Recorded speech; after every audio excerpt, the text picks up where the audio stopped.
3, 2, 1 and go. जय हिंद मेरे साथियों। मैंने जैसा कि आपको पहले बता चुका हूं वीडियो में, कल सर भी हमारे साथ थे और हमने आपको बताया कि एग्रीविल एग्रीकल्चरल एकेडमी के इस चैनल पे शुरुआत हो रही है नीट प्रिपरेशन की बिल्कुल मुफ्त। सारे बच्चों के लिए ये मुफ्त सेवा है जो कि बच्चे इसको ध्यान से पढ़ सकते हैं। पहले दिन, आज मान लीजिए कि आज का पहला दिन है, आपने 10th पास किया है, 11th में एडमिशन लिया और बायो ले लिया आपने। मैं विशाल कुमार श्रीवास्तव आपको बायो समझाऊंगा, जीरो से लेकर के हीरो तक बनाऊंगा आपको बायो में।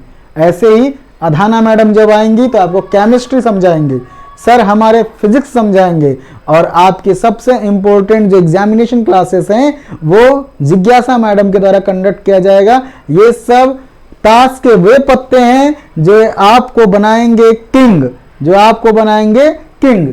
और देखते हैं क्या है बायो में। बायो का जो पहला यूनिट है बच्चों, बिल्कुल बेसिक से स्टार्ट करेंगे। क्या पहला यूनिट है जो नीट में आता है, उसका नाम है diversity in the living world. चाहे आप बायोलॉजी की पहली क्लास में जाएंगे, बुक खोलेंगे एनसीईआरटी की, यही चैप्टर आपके सामने आएगा। इसको हल्के में ना लें, एक एक पेज को ग्रंथ समझ के पढ़िए, एक एक पेज की पूजा करके पढ़िए कि हाँ इस पेज से क्या क्वेश्चन पूछ सकता है, हमें क्या बताना पड़ेगा। ठीक है, तो बिल्कुल डट जाइए, एक एक स्टेटमेंट, एक एक सेंटेंस के मीनिंग को समझिए। जो क्वेश्चन बनेंगे ऑब्जेक्टिव आपके पास आएंगे, आप उसको सॉल्व करिए। चैनल ज्वाइन करिए, क्वेश्चन को लेकर के सॉल्व करिए। हमारे साथ पढ़ने के लिए एक कॉपी पेन और एकांत ढूंढ लीजिए बच्चों, एक कॉपी पेन और एकांत। और अगर एकांत नहीं मिल रहा है तो कान में लगाइए ठेठी। ठेठी मतलब लीड, लीड लगा के बैठ जाओ बच्चों। दुनिया से अपना कनेक्शन काट के और खुद से अपना कनेक्शन जोड़ लो एकदम, और बन के दिखा दो। जो भी तुम्हारे दुश्मन हैं उनको दिखा दो कि देखो हम तुमसे ऐसे, हम तुम्हें हरा सकते हैं, पढ़ के हरा सकते हैं। किसी से लड़ाई मत करो, साबित करो खुद को, पढ़ के साबित करो। ठीक है, diversity in the living world, ये जो है पहला चैप्टर है, पहला यूनिट है, जिसके 4 चैप्टर हैं आपको पढ़ने। The living world, biological classification, plant kingdom और एनिमल किंगडम। ये 4 चैप्टर आपको इस यूनिट में पढ़ने हैं, जिससे आपकी पहली यूनिट बिल्कुल क्लियर हो जाएगी। लिविंग वर्ल्ड से रिलेटेड एक एक क्वेश्चन के आंसर आपको पता चल जाएंगे। ठीक है, चलिए स्टार्ट करते हैं। Biology is the science of the life form and living processes. Biology क्या है बच्चों? ये साइंस है लिविंग फॉर्म की और प्रोसेसेस की। मतलब बायोलॉजी ऐसी साइंस है जिससे आपको पता चल सकता है कि दुनिया में जीवों के कितने रूप हैं और कौन कौन सी वे क्रियाएं हैं। वे रासायनिक अभिक्रियाएं हैं, जैविक अभिक्रियाएं हैं, जो ये बताती हैं कि कोई भी चीज जैविक है या जीव है। ठीक है, the living world comprises an amazing diversity of the living organism. जो लिविंग वर्ल्ड होता है, जो जैविक दुनिया है बच्चों, वो कंप्राइज करती है किसके साथ? अमेजिंग मतलब जबरदस्त तरीके की डाइवर्सिटी है हमारी। अर्ली मैन, जो पहले के लोग होते थे ना, प्राचीन आदि मानव, could easily perceive the difference between inanimate matter and living organism। वो थोड़ा आसानी से ही समझ लेते थे, डिफरेंस को परसीव कर लेते थे। इस डिफरेंस को किसमें? इनएनिमेट मैटर में एंड लिविंग ऑर्गेनिज्म कर लेते थे। Early man deified some of the inanimate matter, wind, sea, fire etcetera. इन लोगों ने डिफाइंड किया था किसको? कुछ इनएनिमेट मैटर जैसे विंड, हवा, जैसे समुद्र और fire, and some among the animals and plants. ठीक है, इसमें एक चीज समझिए आप लोग, ये इनएनिमेट मैटर और लिविंग में बोल रहा है ना, स्टेटमेंट पढ़ेंगे आपको तो आपको लगेगा कि आसानी से डिफरेंस कर लेते थे और इनको सब कुछ पता था, लेकिन इसमें समझाने की कोशिश क्या कर रहा है, ये वर्ड देखिएगा, डाइफिड, मतलब कि ये इन सब चीज़ों को भगवान मानते थे, देवता मानते थे। आग को, हवा को, पानी को, कुछ पेड़ पौधों और कुछ जंतुओं को। ठीक है। A common feature of all such forms of inanimate and animate object was the sense of awe और फियर। कुछ ऐसी चीजें होती थी, कुछ कॉमन फीचर्स होते थे इन सारी चीजों में, जिनमें से कुछ चीजों को देख करके ये उसकी तरफ झुकाव करते थे, इन सब की तरफ आकर्षित होते थे, और कुछ चीजों से डरते थे। ठीक है, इसीलिए इनकी पूजा करते थे। देखिए, पूजा दो ही कारणों से होती है, या तो किसी के लिए आप बहुत ज़्यादा उसके तरफ आकर्षित हो, और या तो उससे डरते हो। दो ही लोगों की पूजा होती है, ये समझ लीजिए। They evoke the description of the living organism including human being began much later in human history। ठीक है, क्या कह रहा है कि the description of the living organism की डिस्क्रिप्शन हुआ है मनुष्यों को भी लेकर के, ये बहुत जल्दी ही, मतलब अभी स्टार्ट हुआ है, जिसमें हम मानव इतिहास में कि मानव क्या है, जीवों से इससे क्या डिफरेंस है। Society which indulge in anthropocentric views and the biology could register limited progress in the biological knowledge।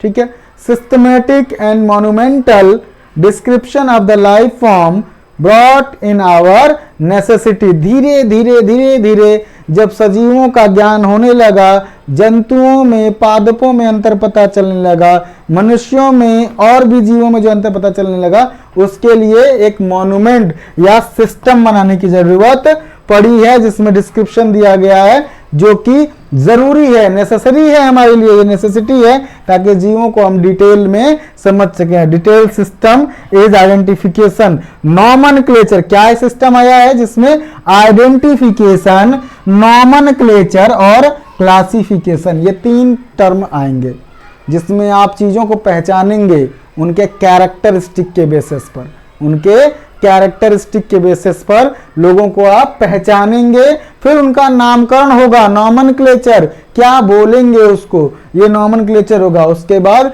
Classification आएगा, वर्गीकरण होगा, और उसमें क्लासिफाई कर देंगे कि ये एनिमल है, कि प्लांट है, कि माइक्रो ऑर्गेनिज्म है, या नॉन लिविंग बींग्स है। The biggest spin of such study was recognition of the sharing of similarity among the living organism both horizontal and vertical. बच्चों, इसमें क्या बोल रहा है, ये कह रहा है कि लिविंग ऑर्गेनिज्म को सिस्टमेटिक स्टडी बनाने के लिए दो चीजों पर गौर करना पड़ता है, कि किन्हीं दो जीवों में क्या सिमिलरिटी है और किन्हीं दो जीवों में क्या डिफरेंस है। सिमिलरिटी और डिफरेंस के बेसिस पर हम किसी भी जीव को पहचानते हैं, उसका नाम रखते हैं और उसको क्लासिफाई करते हैं। ये समझ लीजिए, that all present day living organism are related to each other and also to all organism. और ये सिस्टम जो समय समय पर कई सारे वैज्ञानिकों ने दिया है, इससे यह सिद्ध होता है कि धरती पर मौजूद, और यूं कहें कि जगत में मौजूद जितने भी जीव हैं, वो सभी कहीं ना कहीं एक दूसरे से जुड़े हुए हैं। ये फाइलोजेनेटिक एनालिसिस, और या फिर कह दें कि क्लासिफिकेशन सिस्टम, यानी किंगडम क्लासिफिकेशन में आपको समझ में आ जाएगा कि कैसे 2 kingdom classification, 3 kingdom classification, 4 kingdom classification, 5 kingdom classification, 6, 7, 8 so on classification है, जिसमें से सबसे ज्यादा जो एक्सेप्टेबल है वो है 5 kingdom classification which is given by R H. Whittaker, जो कि आर.एच. विटेकर ने दिया था। आगे हमारे चैप्टर में वो आएगा, एक एक पॉइंट मैं आपके साथ डिस्कस करूंगा, एक एक पॉइंट आपको मैं समझाऊंगा, और आपको किस पर ध्यान रखना है, बिल्कुल अर्जुन की तरह मछली की आंख पर। ऑब्जेक्टिव में जैसे ही क्वेश्चन है दाग दो बच्चों, जीत के आना है आपको एग्जाम में। Living organism are related to each other. ठीक है, that ever lived this earth was revelations which are humbled man and led to cultural monuments. These are the things which are giving you the philosophy। ये समझ लीजिए, science दो तरीकों से पढ़ी जाती है, प्रैक्टिकली एंड फिलोसफिकली। तो प्रैक्टिकली चीजें भी आएंगी और कुछ इसमें फिलॉसफी भी आएगी जिसको आपको अपने तरीके से गढ़ना है। ये समझ लीजिए कि जीव को कैसे समझना है, क्या करना है, ये अब आपकी मेंटलिटी में एक चीज फिक्स होनी चाहिए। रोज सोचो 5 मिनट की जीव क्या है, निर्जीव क्या है, जीव कितने प्रकार के हैं। और आपका एक होमवर्क है कि आप सुबह सुबह उठ करके एक दिन, कम से कम एक दिन ऐसा दिन होगा जिस दिन आप गौर करेंगे कि आपके आसपास जो जीव हैं, पौधे हैं, कौन कौन से दिन भर में आपने पौधे देखे और कौन कौन से आपने जंतु देखे, इसकी एक लिस्ट बना करके और देखिएगा आप। ठीक है, शेयर कर सकते हैं आप हमारे साथ कमेंट में कि हमने आज इतना देखा।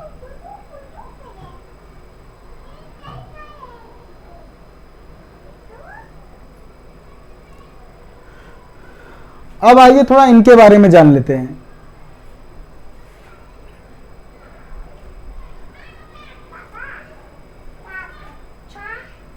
Who is he? अर्नस्ट मायर। क्या नाम है इनका? अर्नस्ट मायर। 1904 में बेचारे पैदा हुए और 2004 में ये हमारे सामने से गुजर गए। ठीक है, 100 साल का जीवन ये जी के गए हैं श्रीमान, 100 साल। ठीक है, बॉर्न ऑन 5 जुलाई 1904, इसको 5th भी कह सकते हैं। बॉर्न ऑन 5 जुलाई या 5th जुलाई 1904 इन केम्पटन। केम्पटन में, जो कि कहाँ पर है? जर्मनी में है। कहाँ पर है? जर्मनी में है। यहाँ पर अर्नस्ट मायर नाम का बच्चा पैदा होता है। ठीक है, the Harvard University evolutionary biologist, ये कहाँ थे? हार्वर्ड यूनिवर्सिटी में इवोल्यूशनरी बायोलॉजिस्ट बने ये। Who has been called the Darwin of the 20th century. ठीक है, जिनको डार्विनिज्म, बहुत बड़े साइंटिस्ट थे बायोलॉजी में, जिनको ये कहा जाता है, उन्होंने एक थ्योरी दी थी सर्वाइवल ऑफ फिटेस्ट की। सर्वाइवल ऑफ फिटेस्ट की, जो लायक है वही टिकेगा। वो थ्योरी आज आपके सामने और हमारे सामने कई जगह पर साबित हो जाती है। इस एग्जाम में भी जो लायक है वही टिकेगा, ये भी यही कहता है, सर्वाइवल ऑफ फिटेस्ट की। डार्विन ने दिया था, इनको उपाधि मिली थी 20th सेंचुरी के, ये डार्विन है। Was one of the 100 greatest scientist all the time. कौन? इनको नहीं बोल रहा है, डार्विन को बोल रहा है। डार्विन क्या थे? वॉज 100 ग्रेटेस्ट, यानी 100 महान वैज्ञानिकों में एक वैज्ञानिक थे। ठीक है, Mayr joined Harvard faculty of arts and science in 1953। जो अर्नस्ट मायर थे, इन्होंने ज्वाइन किया था हार्वर्ड यूनिवर्सिटी को। कौन सी फैकल्टी में? आर्ट्स एंड साइंस फैकल्टी में। फैकल्टी मतलब एक टीचर बन करके वहां पे गए थे, असिस्टेंट प्रोफेसर बन के गए थे 1953 में। एंड रिटायर्ड इन 1975, और 1975 में रिटायर्ड भी हो गए ये। Assuming the title Alexander Agassiz professor of zoology emeritus. देख लो, एक तो इनको डार्विन भी बोल दिया, अब इनको अलेक्जेंडर की भी उपाधि दे दी गई थी। ठीक है, through out his nearly 80 years career, कितना? 80 साल का इनका करियर रहा कुल। कितना? 80 साल के करियर में ये हिज रिच्ड स्नैट ornithology, taxonomy, zoogeography, evolution, systematics. देखो, इन सारी चीजों में टेक्सोनॉमी मतलब यही जो वर्गीकरण की साइंस आएगी उसके लिए बोल रहा है। जू जियोग्राफी, जू मतलब जंतु, जियो मतलब भू, यानी कि जमीन में रहने वाले जितने जंतु हैं उनके बारे में। इवोल्यूशन के बारे में इन्होंने कैसे कैसे जो इवोल्यूशन हुआ है उसकी विकास कैसे हुआ है, और सिस्टमेटिक्स देने के लिए। And the history and philosophy of the biology, इनको हिस्ट्री और फिलॉसफी ऑफ बायोलॉजी, फिलोसफर थे, अच्छे थे, प्रोफेसर थे ये। He almost single handedly made the origin of species diversity the central questions of the evolutionary biology that it is today. He also pioneered the currently accepted definition of the biological species। आज जो हम biology की species की definition देते हैं ना, ये उनमें इनको पायनियर कह सकते हैं, मतलब ये मुख्य धारा से जुड़े हुए हैं, इन्होंने ही दिया है डेफिनेशन, ये कह सकते हैं। Mayr was awarded the 3 prizes widely regarded as the triple crown. इनको 3 प्राइजेस से अवार्ड किया गया था जिसके लिए इनको ट्रिपल क्राउन कहा जाता है। द बल्जन प्राइज इन 1983, ठीक है ना, त्रिमुकुट है ये, त्रिमुकुट जी हैं जिन्होंने 1983 में बल्जन प्राइज जीता, international prize for the biology in 1994 में। जब आपके गुरुजी पैदा हुए थे तब ये जीत चुके थे क्या, इंटरनेशनल प्राइज फॉर बायोलॉजी 1994 में, ठीक है। And Crafoord prize in the 1999, 3 prizes इन्होंने जीते थे जिसके लिए इनको ट्रिपल क्राउन रिगार्ड किया जाता है। ये ट्रिपल क्राउन मतलब त्रिमुकुट, ठीक है। मायर डाइड, मायर मर गए एट द एज ऑफ 100 साल के होकर के इन द ईयर 2004 में ये चल बसे 100 साल के होकर के। और 100 साल कहते हैं ना कि 100 साल जीने के लिए 100 साल जीना जरूरी नहीं है, लेकिन उन्होंने 100 साल जी करके 1000 साल का इतिहास लिख दिया, जो कि आने वाले 10,000 साल तक इनको लोग जानते रहेंगे। जब तक दुनिया रहेगी अर्नस्ट मायर का नाम अमर है, ये समझ लीजिए।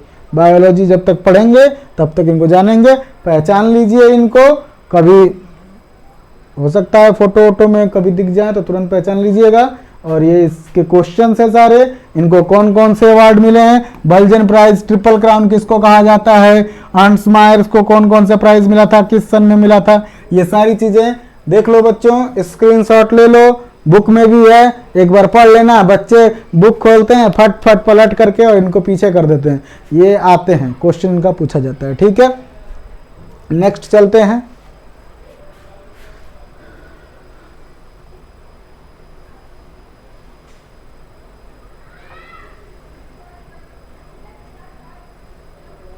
अब आ जाइए चैप्टर नंबर 1 की तरफ। Chapter number 1, the living world. क्या है living world? What is living, diversity in the living world, taxonomic category, taxonomic aids. ये 4 क्वेश्चन है, चारों क्वेश्चन के आंसर मुझे एक एक लाइन में चाहिए, कमेंट में आप लोग आंसर करेंगे। और ये 4 क्वेश्चन के आंसर जब आप मेरे को करेंगे तब मुझे लगेगा कि आप लोग मेरे चैप्टर को पढ़ रहे हैं, ठीक है। How wonderful is the living world. देखिए कितनी बड़ी बात कह दी। कोई भी चीज जब पढ़ाते हैं ना बच्चों तो पहले ही बताएगा वाह कितना सुंदर है, ठीक है, ऐसे ही आश्चर्यचकित कर रहा है, आपको समझाने की कोशिश, ठीक है। The wide range of the living type A amazing. जितना बड़ा संसार है उसमें सजीवों की जितनी बड़ी संख्या है और जितने रूप हैं वो हमें क्या करती हैं, आश्चर्यचकित करती हैं। द एक्स्ट्रा ऑर्डिनरी हैबिटेट्स, ऐसे ऐसे हैबिटेट्स हैं। कोई ऐसा जीव है जो अत्यधिक ठंड मौसम में रहता है जैसे पोलर बियर, ठीक है।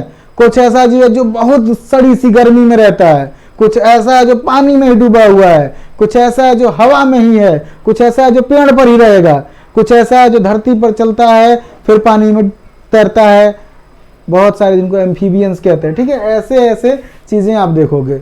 इन which we find living organism, अलग अलग हैबिटेट्स में, एक्स्ट्रा ऑर्डिनरी हैबिटेट्स में हम लिविंग ऑर्गेनिज्म्स को पाते हैं।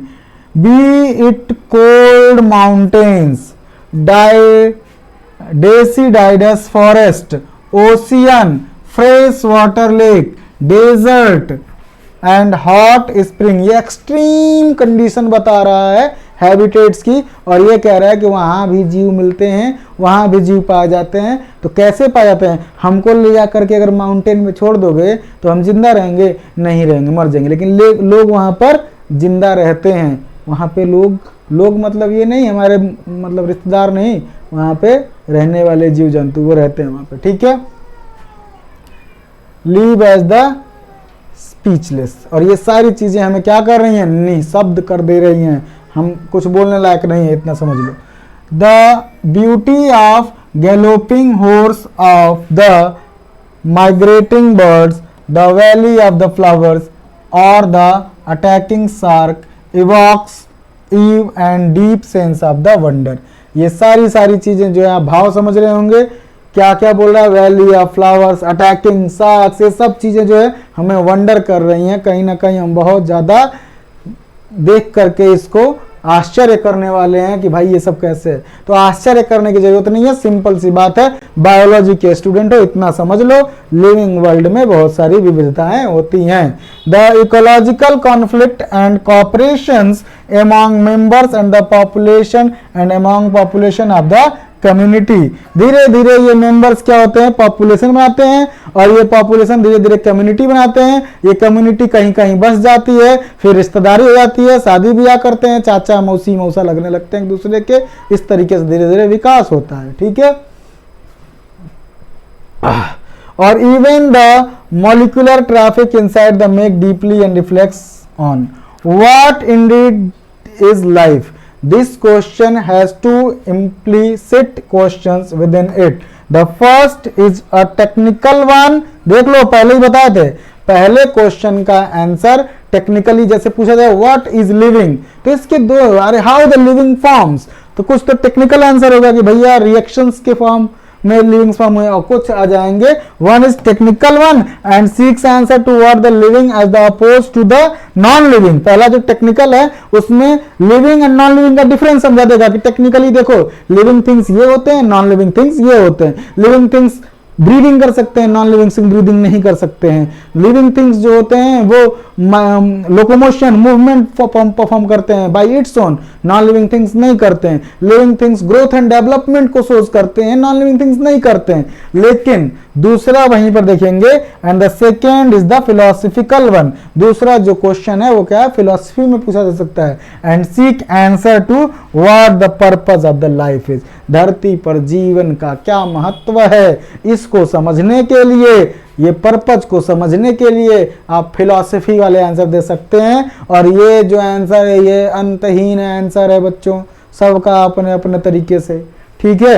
And seek answer to we will try to reflect what is living. अब हम कोशिश करेंगे आपको रिफ्लेक्ट करने की, समझाने की कि क्या है लिविंग्स। आप भी इसको ध्यान से समझिए, बहुत ही इंटरेस्टिंग चैप्टर है बेटा। साइंस को हम लोग घोल के पी जाने वाले हैं। कुछ क्वेश्चंस मैंने कल आपको दिए थे, कमेंट में मेरे को आंसर नहीं मिला। पहला क्वेश्चन नोट कर लीजिए, full form of NEET examination, जिसकी प्रिपरेशन करनी है उसका फुल फॉर्म चाहिए मेरे को, ठीक है। How many seats available in India for the medical entrance, ये दूसरा क्वेश्चन आपके लिए। तीसरा, what is the full form of NTA. चौथा, what is the full form of NSG. ये सारे के सारे फुल फॉर्म, आईसीएमआर, IARI, ये सारी संस्थाओं के नाम मुझे आपसे फुल फॉर्म चाहिए। आपसे हाथ जोड़ के विनती है बच्चों, आंसर जरूर लिखिए। आंसर लिखने से आपका और हमारा दोनों का हौसला बढ़ेगा, और मैं आपको ऐसे ही पढ़ाता रहूंगा। बने रहिए मेरे साथ अगले वीडियो में। बहुत बहुत धन्यवाद।